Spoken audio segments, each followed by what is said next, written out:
The great chamber of the Galactic Council was older than human civilization itself. Its walls were made of living crystal that had grown for millions of years. Light from a captured star floated at its center, casting golden shadows across the faces of beings who had ruled the galaxy since before Earth had cooled from its birth fires. Ambassador stood alone on the speaking platform. She was 53 years old, with gray streaks in her dark hair and lines around her eyes that came from years of fighting battles she could never win.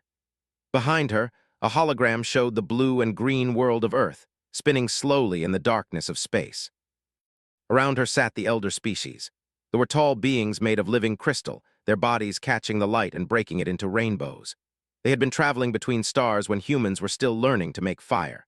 There were a hive mind, thousands of small creatures that thought as one, their collective intelligence spread across 100 worlds. There were barely visible, beings of pure energy who fed on the light of stars and spoke in frequencies that human ears could not hear without machines to translate. There were others too, dozens of species that had joined the Galactic Council over millions of years. All of them looked down at the human woman with the same expression. It was not hatred, it was not fear, it was something worse. It was the look a parent gives a child who asks to stay up past bedtime, patient, amused, certain that they knew better. The human delegation requests once again full membership in the Galactic Council, said. Her voice was steady. She had given this speech many times before. We have been part of the conquered for 200 years. We have followed every law. We have paid every tax. We have sent our ships to fight in 3 wars that were not our own. We have earned our place. The High Arbiter rose from his seat. His name was Oran, and he had held his position for longer than humans had known about the existence of alien life. His crystal body chimed softly as he moved, creating music that humans found beautiful and sad. The Council recognizes the contributions of humanity, he said. His voice was like wind through glass tubes. Your species has shown unexpected potential, but you must understand that 200 years is nothing. We have watched species rise and fall over millions of years. We have seen young races burn bright and destroy themselves. We have learned patience. Felt the old anger rise in her chest, but she pushed it down. Anger would not help her here. It never did. With respect, High Arbiter, we are not children. We have built colonies on 40 worlds. We have cured diseases that once killed millions of our people. We have created art and music and stories that beings across the galaxy enjoy. We have done everything you asked of us. And yet, the spoke, its voice coming from 1,000 tiny mouths at once. Your species still fights among itself. Your nations still compete. Your people still struggle with basic cooperation. These are signs of a young race, a race that is not ready. Wanted to laugh. She wanted to point out that they and they had not spoken directly to each other in 10,000 years because of some ancient insult. She wanted to mention that they had destroyed an entire star system in a civil war just 3 centuries ago. But she said none of these things. She had learned that pointing out the flaws of elder species only made things worse. What must we do? She asked instead. What proof do you need? Oran made a sound that his translation device turned into a gentle laugh. Time, Ambassador. Simply time. Perhaps in another 1,000 years, when your species has matured, we will discuss this again. The chamber fell silent, stood there for a long moment, looking at the faces of beings who had already made their decision before she ever spoke. She thought about the human colonies that were forbidden from developing certain technologies. She thought about the trade routes that were closed to human merchants. She thought about the young humans who dreamed of exploring the galaxy but were told they could only go where the Council allowed. I understand, she said finally. Thank you for your time. She turned and walked out of the chamber. Her footsteps echoed in the vast space, small and alone. What the Council did not see was the look in her eyes. It was not defeat. It was not despair. It was something else entirely. It was the look of someone who had finally stopped hoping that things would change on their own. That night sent a coded message to Earth. It contained only 3 words: begin Phase 1. Across human space, in secret laboratories hidden in asteroid belts and in research stations orbiting dead stars, scientists received the same message. They had been waiting for years. Some had been waiting their entire lives. The elder species thought they knew everything about humanity. They had studied human history. They had analyzed human psychology. They had created models that predicted human behavior with what they believed was perfect accuracy. But they had missed something important. They had studied humanity's wars and conflicts. They had studied humanity's failures and mistakes. They had not studied what happened when humanity was pushed into a corner. They had not studied what happened when humans were told something was impossible. In the great archives there was a file on humanity that was considered complete. It described humans as aggressive but manageable, creative but undisciplined, ambitious but limited. The file was wrong. In hidden places across human space, engineers were building ships that used principles the Council said could not work. Scientists were unlocking secrets that the elder species had declared forbidden. Dreamers were planning journeys that the galaxy's rulers believed were impossible. And through it all, humanity smiled and nodded and called the elder species wise. They attended council meetings and accepted their restrictions and pretended that everything was fine. The greatest trick humanity ever played was convincing the galaxy that they had accepted their place. They had not. They were just getting started. Director Samuel stood at the window of his office and looked out at something that should not exist. The station floated in the accretion disk of a black hole, hidden in the swirling clouds of superheated gas that no council sensor could penetrate. Around him, 10,000 of humanity's minds worked on the greatest secret in human history. They called it Project Exodus. Samuel was 67 years old. He had spent 40 of those years working toward this moment. When he was young, he had believed that humanity could earn its place in the galaxy through patience and good behavior. He had believed that if humans just worked hard enough, the elder species would eventually accept them as equals. He did not believe that anymore. "Director," said Dr. Sarah, his chief physicist, as she entered his office. She was carrying a data tablet and smiling in a way that made Samuel's heart beat faster. "We did it. The drive works." Samuel closed his eyes for a moment.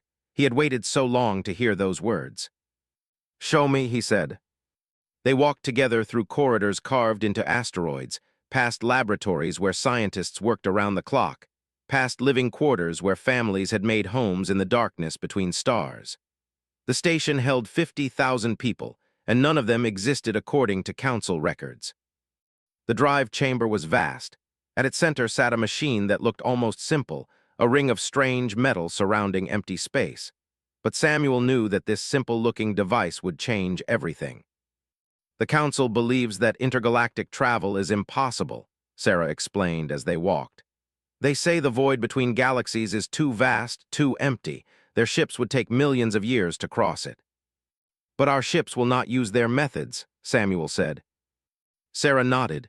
"We found something in the quantum foam, a way to fold space that does not require their gate network. We can go anywhere, Director, anywhere at all." Samuel looked at the drive and felt tears forming in his eyes.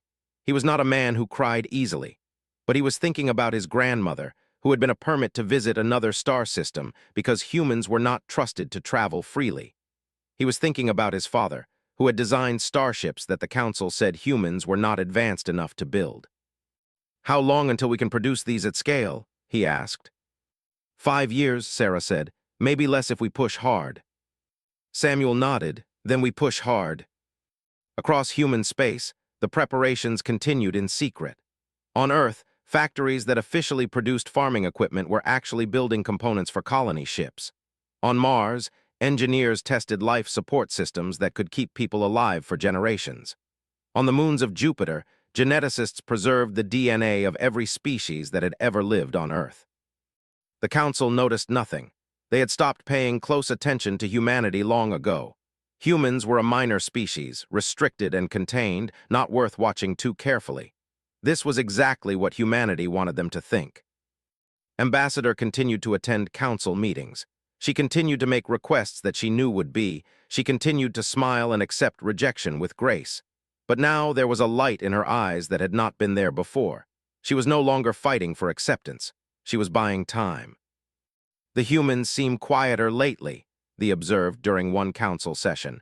"They have not complained about the trade restrictions in months." "Perhaps they are finally learning their place," High Arbiter Ron replied. "I told you they would mature eventually." They were masters of patience. They had waited millions of years for younger species to grow wise. They could not imagine that a species as young as humanity might have a different kind of patience. The patience of someone planning an escape. On a small colony world called New Dawn, A young girl named Maya watched her parents pack their belongings into storage containers. She was 8 years old, and she did not understand why they were moving. "Where are we going?" she asked her mother. Her mother knelt down and looked into her eyes. "Somewhere new, sweetheart, somewhere very far away." "Will the crystal people be there, the ones who look at us like we are small?" Her mother smiled sadly. "No, Maya, they will not be there. No one will be there except us, except humans." Maya thought about this for a moment. "Will we be allowed to do whatever we want?" "Yes," her mother said, and her voice caught in her throat. "Yes, we will." Across human space, 12 billion people were having similar conversations. Parents were explaining to children that they would be leaving soon.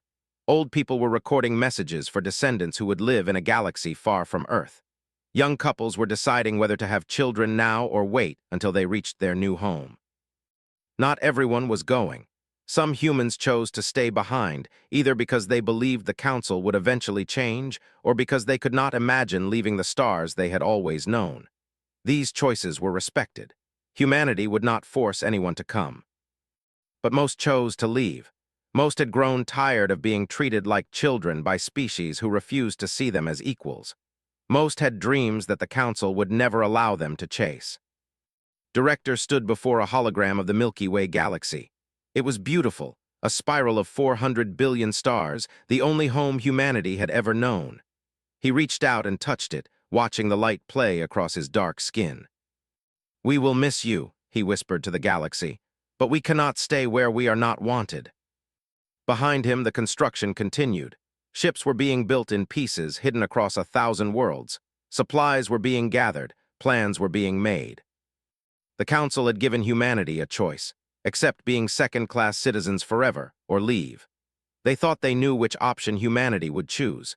They thought humans were too attached to their worlds, too dependent on council technology, too afraid to try something that had never been done before. They were wrong about all of it. In 5 years, the galaxy would learn what humanity was capable of. In 5 years, the elder species would watch in shock as the young race they had dismissed for so long did the impossible. But first, humanity needed a reason, a final push that would convince even the doubters that leaving was the only option. The council was about to provide that reason. They just did not know it yet. The world called New Horizon was humanity's greatest achievement. 3 generations of humans had worked to transform it from a barren rock into a paradise. They had seeded its oceans with life from Earth. They had planted forests that stretched across entire continents. They had built cities that blended with the landscape instead of fighting against it. 12 million people called New Horizon home. They had been born there, raised their children there, buried their grandparents in its soil. It was not just a colony to them. It was home. Was a farmer on New Horizon. He grew wheat and vegetables on land that his grandfather had cleared. Every morning, he watched the sun rise over the blue mountains to the east and felt grateful to be alive. His daughter Emma, who was 12 years old, would often sit with him and ask questions about Earth, a world she had never seen except in pictures. "Father," she asked one morning, "why do the elder species not like us?" Did not know how to answer. He had asked himself the same question many times. "I do not think they dislike us," he said finally. "I think they just cannot see us clearly. We are too different from them." Emma thought about this. Maybe one day they will learn to see. "Maybe," said, but he did not believe it. The collective made their announcement 3 weeks later. They declared that New Horizon was now a strategic resource zone and that all human inhabitants would need to relocate within 60 days. The council supported this decision. The law allowed elder species to claim territories that were underdeveloped for the greater good of the galaxy. The humans of New Horizon refused to leave. "This is our home," Governor Sarah said in her response to the council. "We built this world with our own hands. We turned dead rock into living paradise. This is not an underdeveloped territory. This is everything we are." The council gave humanity 30 additional days to comply. When humans still refused to leave, they sent peacekeepers. The ships that arrived were not meant to fight a war. They were meant to relocate civilians who had no weapons and no defenses. The soldiers who landed expected to find farmers and teachers and children who would come quietly once they understood they had no choice. They did not expect resistance. Was not a soldier. He had never held a weapon in his life. But when the forces came to take his farm, he stood in their path with nothing but a shovel in his hands. "This land is mine," he said. "My grandfather built the house behind me. My daughter was born in that house. You cannot have it." They did not understand. They had never encountered a species that would die for something as simple as dirt and wood. They had never seen beings who valued home more than survival. Died standing in front of his house. So did thousands of others across New Horizon. Parents who refused to let soldiers take their children. Teachers who stood between armed forces and their students. Old people who sat down in the streets and would not move. They called it resistance. They called it necessary force. They filed reports that described the humans as aggressive and dangerous, reports that justified everything that happened. 200,000 humans died on New Horizon. Emma survived. A neighbor hid her in a cellar during the worst of the violence. When she emerged 3 days later, her father was gone, her home was burned, and soldiers were loading the surviving humans onto transport ships. She was 12 years old, and she had learned something that she would never forget. The galaxy did not care about human lives.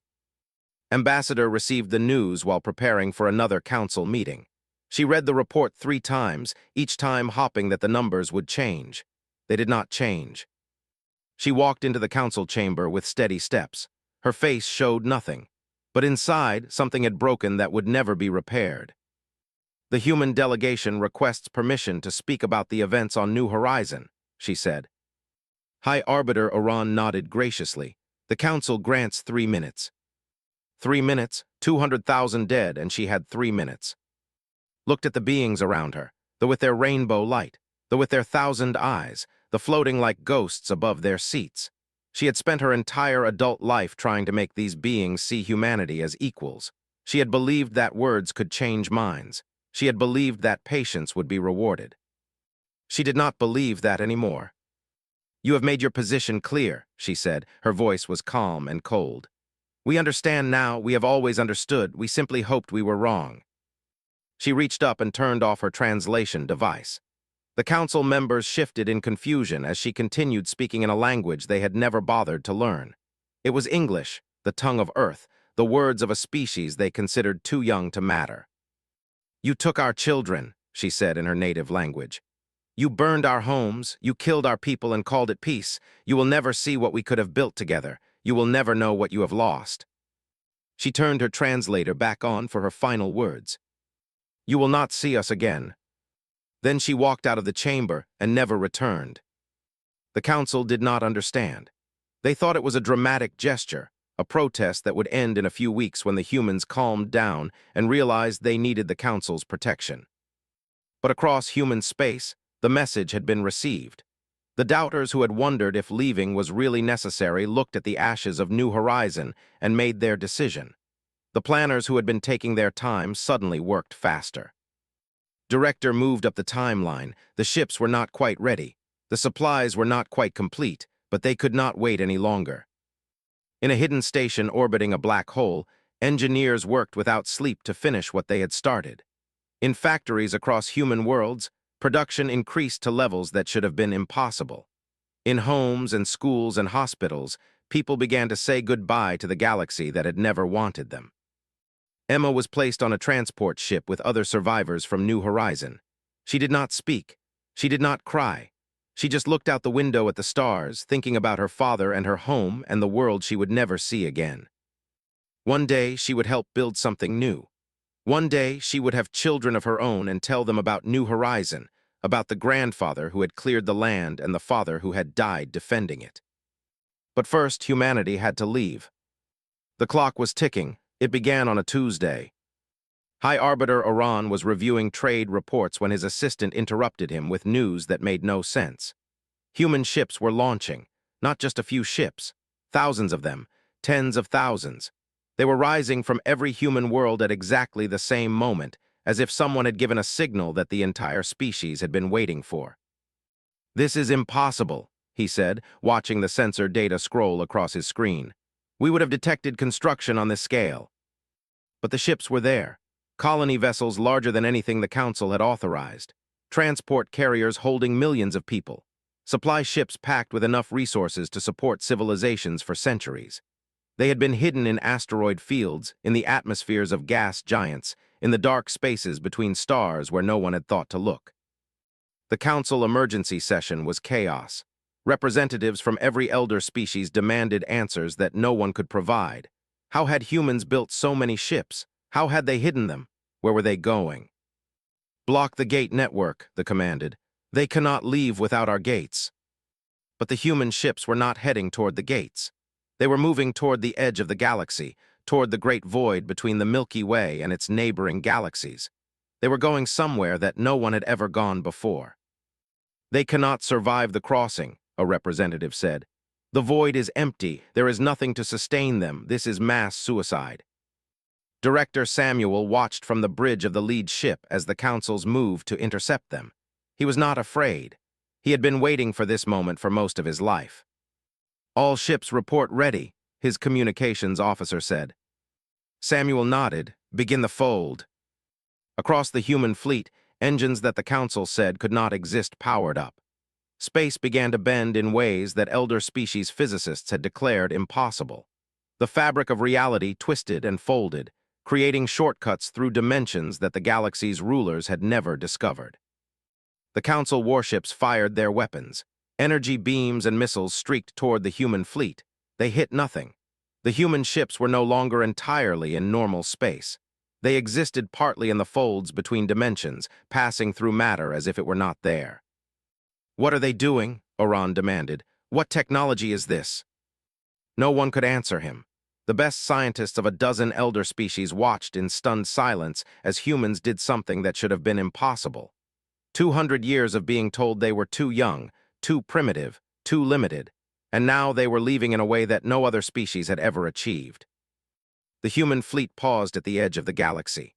Behind them lay 400 billion stars, the only home their species had ever known. Ahead lay the void, 2 million light-years of empty darkness, and beyond that, a new galaxy where no Council law would ever reach them. Samuel opened a channel to all Council frequencies. His face appeared on every screen in the Milky Way, broadcast to billions of beings who were only now beginning to understand what was happening. "For 200 years, he said, "we asked only to be treated as equals. We followed your laws. We accepted your restrictions. We smiled when you called us children and pretended that we did not mind." He paused, and when he continued, his voice was heavy with emotion that he did not try to hide. "We are not leaving because we hate you. We are leaving because we finally understand that you will never change. You see us as we were when you first met us, young and small and unimportant. You cannot see what we have become. You cannot imagine what we might achieve." On 100 Council worlds, beings who had dismissed humanity for centuries watched in silence. Some were angry, some were confused. A few, perhaps, felt the first stirrings of regret. "We found something that you told us did not exist," Samuel continued. "A way to travel between galaxies, a way to escape your control forever. You could have shared this knowledge with us. You could have explored the universe together with us. Instead, you kept us trapped and told us to be patient." He looked directly into the camera, and his dark eyes held centuries of frustration and hope and sadness. "Goodbye, we wish you well. Perhaps someday, when you are ready to see other species as equals, you will find us again, but we will not hold our breath." He ended the transmission. Emma, now 17 years old, stood at a window on one of the colony ships. She had grown tall in the years since New Horizon, but her eyes still held the shadow of what she had witnessed. She watched as the stars of the Milky Way began to blur and stretch, reality bending around the human fleet. Beside her stood her mother, who had survived the relocation and found her daughter after months of searching. They held hands as they watched humanity's old home fall away. "Are you scared?" her mother asked. Emma thought about it. "No," she said finally, "I think I am ready." The fold drives engaged at full power. Space twisted. Light became meaningless. The human fleet slipped between dimensions, traveling faster than anything had ever traveled before. In the Milky Way, the Council's sensors showed 12 billion humans vanishing from existence in a single moment. One instant they were there, filling the edge of the galaxy with their ships and their hopes. The next instant, they were gone. The void between galaxies had swallowed them without a trace. Oran stood in the Council chamber, staring at empty space where moments before a fleet of thousands had waited. Around him, the representatives of elder species were silent. No one knew what to say. "Track them," he ordered finally. "Find where they went." But there was nothing to track.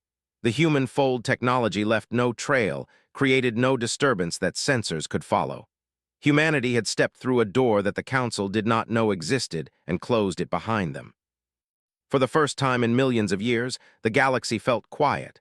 A species that had filled it with noise and questions and dreams was gone. The silence they left behind was heavier than anyone expected. In the distance, invisible and unreachable, humanity traveled toward their new home. They carried with them the seeds of Earth, the memories of their ancestors, and a determination to build something that the elder species would never see. They were finally free. The first decade after humanity left, the Council celebrated. They held ceremonies marking the restoration of galactic order.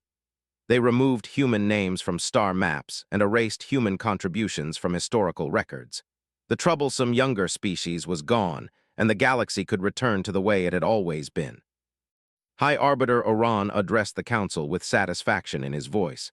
"The experiment with humanity has ended. They were not ready for galactic civilization, and they chose to remove themselves rather than accept their place.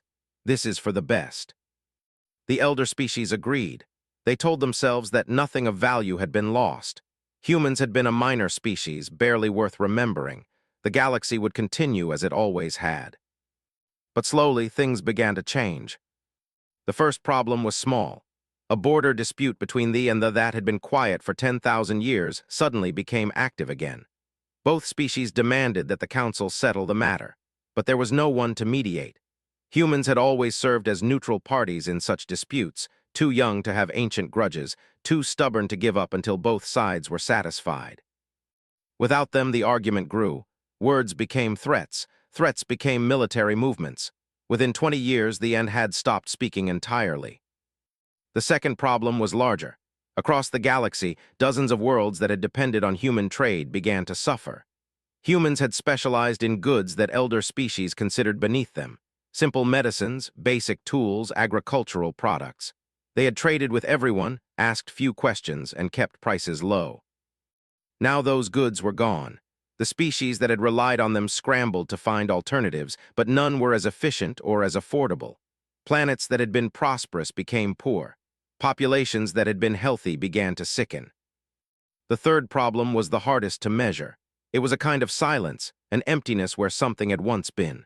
Humans had filled the galaxy with their art, their music, their stories. They had asked questions that no one else thought to ask. They had looked at ancient problems and suggested new solutions.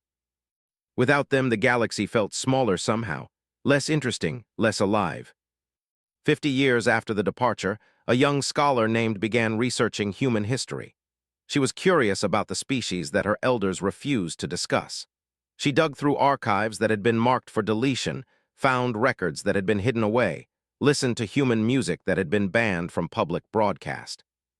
What she found amazed her. Humans had been so much more than the Council remembered. They had created beautiful things in their short time in the galaxy.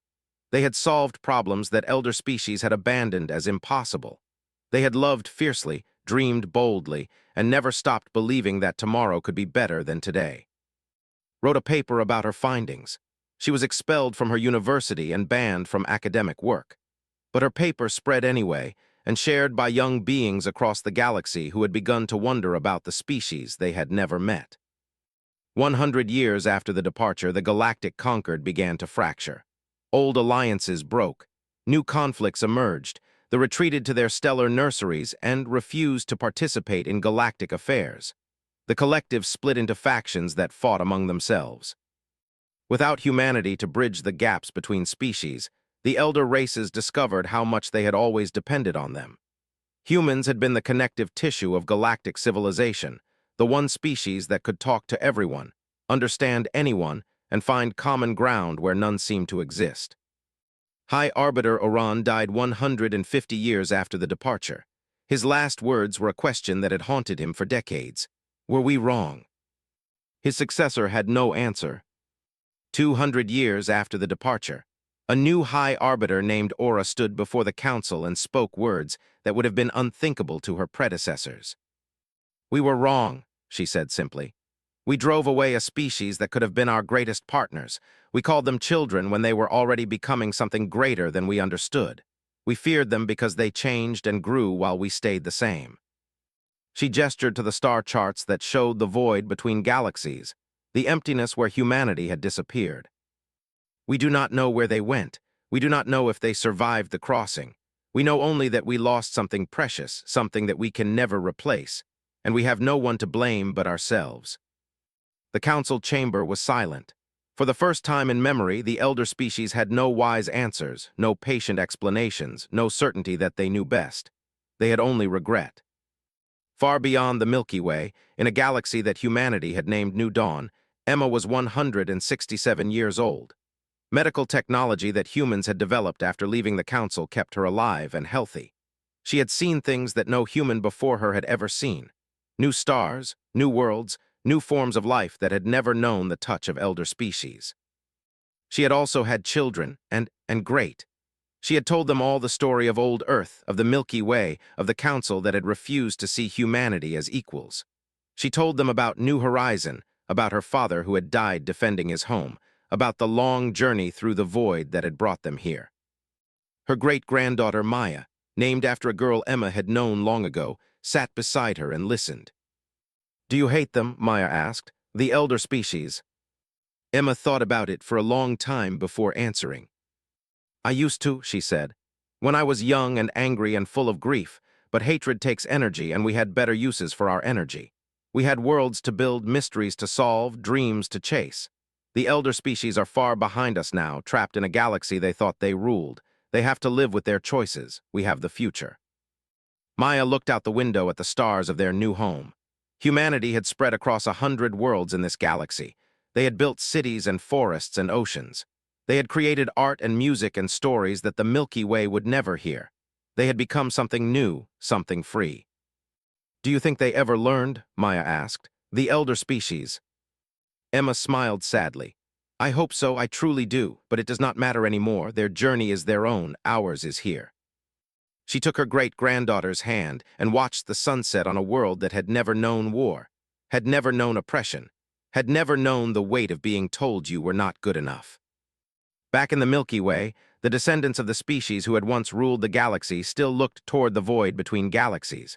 They had sent probes, built telescopes, searched for any sign of the humans who had left so long ago. They found nothing. Humanity had traveled beyond their reach, beyond their knowledge, beyond their understanding. The younger species had grown up without them, had become something the elder races could not imagine. The council understood too late. They had been given a gift, a chance to share the universe with beings who saw wonder in everything, who never stopped asking why, who believed that anything was possible. They had thrown that gift away. And humanity, free among new stars, never looked back.